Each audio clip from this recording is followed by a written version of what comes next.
mkoa wa Kaskazini Unguja.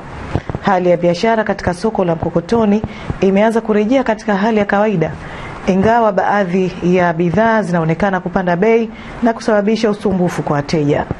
Kutoka mkoa wa Kaskazini Unguja, Habib Othman ameandaa taarifa inayosomwa na Mgeni Ali.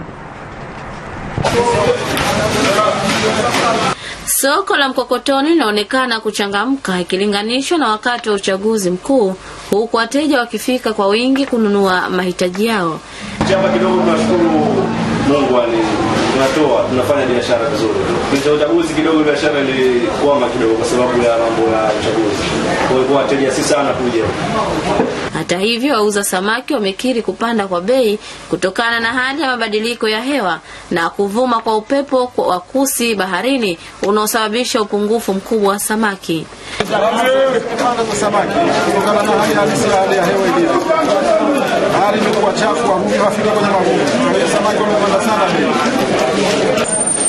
Tunapoutiwa hali samaki, tena nauza kwa kina hizi samaki. Unaweza kupea bei usipewe, kwa mwingine kwa nyuma. Samaki katika soko la Mkokotoni kwa sasa mtungo mmoja unauzwa shilingi 15,000, ambapo mwanzo ukiuzwa kwa shilingi 8,000, wakati samaki mmoja huuzwa hadi shilingi 7,000 kutoka shilingi 3,000 hapo kabla.